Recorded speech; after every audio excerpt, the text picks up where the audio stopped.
99 লক্ষ মানুষের একটি দেশ বেলারুশ। আমরা বাংলাদেশিরা আপনার মিডল ইস্ট নিয়ে পড়ে আছি, কিন্তু আমাদের জন্য যে ইউরোপের ভালো ভালো দেশগুলো যে ভিসা দিচ্ছে সেই বিষয়গুলো আমরা খেয়ালই করি না। তো প্রবাসী ভাইরা, আজকে বেলারুশের ভিসা সংক্রান্ত বিষয় নিয়ে কথা বলবো। আসসালামু আলাইকুম, আশা করি সকলেই ভালো আছেন। দেখেন, ছাদের উপরে আসলাম, খুবই আপনার বাতাস, জামা কাপড় নিয়ে আসলাম, প্রচন্ড পরিমাণ জামা কাপড় নাকি নিয়েই যায়। আজকে কথা বলবো 99 লক্ষ মানুষের একটি দেশ বেলারুশ। কারণ এই ভিডিওটা নিয়ে আমাকে আর কি বাধ্য হলাম আসতে। আমি আজকে সকালে ঘুম থেকে যখন উঠি তখন আমাকে একজন ভাই কমেন্ট করে বলতেছে যে ভাই, বাহরাইনের মালয়েশিয়ার থেকে শুরু করে কবে থেকে চালু হবে, মানে সর্বশেষ এক কথায় যে মিডল ইস্টের আমরা বাংলাদেশিরা আপনার মিডল ইস্ট নিয়ে পড়ে আছি, কিন্তু আমাদের জন্য যে ইউরোপের ভালো ভালো দেশগুলো যে ভিসা দিচ্ছে সেই বিষয়গুলো আমরা খেয়ালই করি না। তো প্রবাসী ভাইরা, আজকে বেলারুশের ভিসা সংক্রান্ত বিষয় নিয়ে কথা বলবো।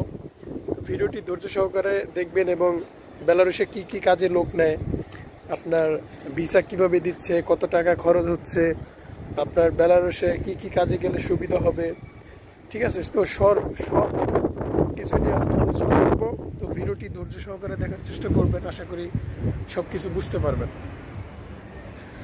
একটু বসি এখানে।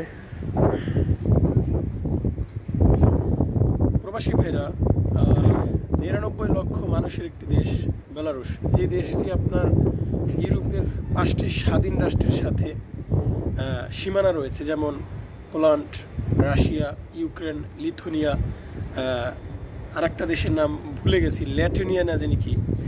যাই হোক, আমরা মানে এ থেকে বুঝে নিতে পারি যে ইউরোপের মধ্যে অবস্থিত একটি দেশ, এবং এই দেশ থেকে আমরা বিভিন্ন ইউরোপের দেশে যাওয়া যায়।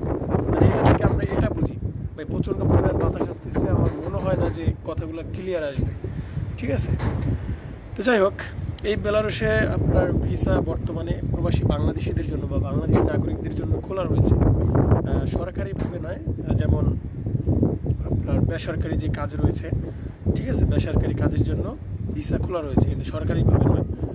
এই দেশে যেতে হলে 4 থেকে প্রায় 11 লাখ টাকার মতো লাগে। ভিসার নিয়ম অনুযায়ী বা ক্যাটাগরি অনুযায়ী বেলারুশের ভিসা 4 থেকে 11 লাখ টাকা লাগে।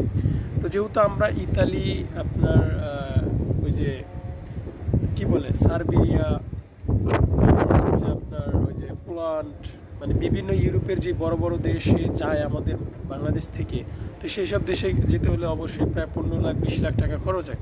তো এই যে ইউরোপের একটি দেশ, দেখেন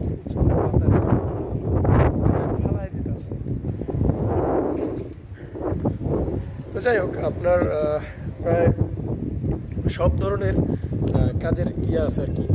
তো যেই কথাটা সেটা হচ্ছে যে বেলারুশে কী কাজের লোক নেই, শুরুতেই বলে দিই। আমি এখানে ছবি দিয়ে দিচ্ছি, দেখেন এখানে অনেক ক্যাটাগরির কাজের লোক নেই। এই সবগুলোর কথা বলতে গেলে অনেক বড় হয়ে যাবে, তো আমি ইম্পর্টেন্ট কিছু কাজের কথা বলি। আমি যেই কয়টি কাজের নাম বলবো, ফার্স্টে যেটা হচ্ছে যে সফটওয়্যার ডেভেলপমেন্টের যে যারা কাজ জানেন বা দীর্ঘদিন ধরে সফটওয়্যার নিয়ে যারা কাজ করতেছে, তো তারা বেলারুশে যে সফলতা অর্জন করতে পারবে। দ্বিতীয়ত হচ্ছে শিক্ষা প্রতিষ্ঠানও রয়েছে ওইখানে, আপনার শিক্ষাগত যোগ্যতা অনুযায়ী আপনার স্কুল কলেজে শিক্ষক রাখা হয়, যদি যান তারা ওইভাবে যে কাজ করতে পারবেন। দ্বিতীয়ত হচ্ছে আপনার কৃষি। আমাদের বাংলাদেশে কিন্তু অনেক কীটনাশক, সার এগুলো আনা হয় বাইরে থেকে, ওই সব দেশ থেকে কিন্তু আনা হয়, ঠিক আছে? তো কৃষিকাজে গেলেও আপনারা সফলতা অর্জন করতে পারবেন। দ্বিতীয়ত হচ্ছে আপনার অর্থনীতির বেশ গুরুত্বপূর্ণ ভূমিকা রাখে ওই দেশে। তারপর হচ্ছে ভারী সরঞ্জাম, খাদ্য এবং আসবাবপত্র, বিভিন্ন কাজ রয়েছে। এবং আরও রয়েছে বেলারুশের বিভিন্ন স্থানে স্বাস্থ্য কেন্দ্র রয়েছে, সেখানে ডক্টর, নার্স এবং স্বাস্থ্যকর্মীদের খুবই প্রয়োজন। বর্তমানের অবস্থায় 2025 সালে খুবই প্রয়োজন। যদি এই সমস্ত কাজ জানেন, যেমন আমাদের ঢাকা মেডিকেলে এবং বিভিন্ন সরকারি হাসপাতালে বিভিন্ন নার্স রয়েছে যারা দক্ষ এবং তারা কর্মশীল, তো তাদের মধ্যে যদি কেউ এই ভিডিওটা দেখে থাকেন তারাও যেতে পারেন, আপনাদের জীবন উন্নত মানের আশায় খুব ভালো হবে ভাই। মিডল ইস্টে না গিয়ে আপনি ইউরোপের কোনো একটা দেশে যান, টাকা একটু বেশি হলেও আপনি ভালো থাকতে পারবেন। এই সমস্ত সব কাজের নাম বলতে গেলে ভিডিওটা অনেক বড় হয়ে যাবে ভাই, ঠিক আছে? তো আমি একটা লিস্ট করে আপনাদেরকে ডিসক্রিপশনে দিয়ে দেবো, ভালো করে পড়ে নেবেন। এই দেশের আপনার অর্থনীতিটা অনেক ভালো।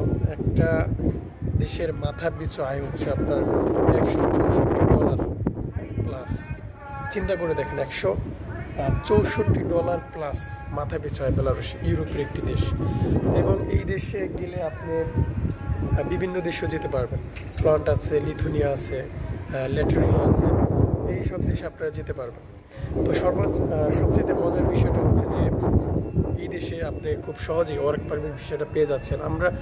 আমি এই ভিডিওটা নিয়ে আসার একমাত্র উদ্দেশ্য ছিল যে সবাই মিডল ইস্টে পড়ে আছে, সবাই মিডল ইস্ট নিয়ে পড়ে আছে।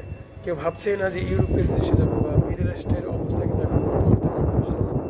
তো আমি এটার জন্য ভিডিওটা আপলোড করলাম যে ইউরোপের দেশে যাওয়ার চেষ্টা করেন, কারণ এখন বর্তমানে মেবি আপনার মধ্যবিত্তের একটি ঘরে 3-4 লাখ থেকে 5 লাখ টাকা সবসময় থাকে, ঠিক আছে? এটা হয়তো 2-1 জনের ফ্যামিলিতে এমন হয়, কিন্তু বেশিরভাগই ফ্যামিলিতে এখন 4-5 লাখ টাকা কোনো ব্যাপার না। আমি বলবো যারা বিদেশে যে বা নিজের জীবনকে উন্নত করতে চান, মিডল ইস্ট ছেড়ে আপনারা ইউরোপের কোনো দেশে বা এই যে মিডল ইস্ট নামটা বাদ দিয়ে যে কোনো একটা দেশে যাওয়ার চেষ্টা করেন। এবং আপনার বেতন যে কোনো ক্যাটাগরির উপর নির্ভর করে, যেমন কৃষি আপনার 40 থেকে 60,000 টাকা, আপনার ল্যাপটপ সফটওয়্যার ইঞ্জিনিয়ারের বেতন হচ্ছে প্রায় 1 লাখ প্লাস হবে এরকম। এবং বিভিন্ন যারা সরঞ্জাম ভারী যে ধাতুর কাজগুলা জেনে থাকেন, ঠিক আছে, ওই সব দেশে আপনার নির্মাণ ক্ষেত্রে কোনো কাজে নেই। তো প্রবাসী ভাইরা, আজকে এটাই ছিল বেলারুশের সর্বশেষ আপডেট। যদি ভিডিওটি ভালো লেগে থাকে তাহলে অবশ্যই লাইক করবেন, কমেন্ট করে আপনার মতামত জানাবেন। ভালো থাকবেন সবাই, খোদা হাফেজ।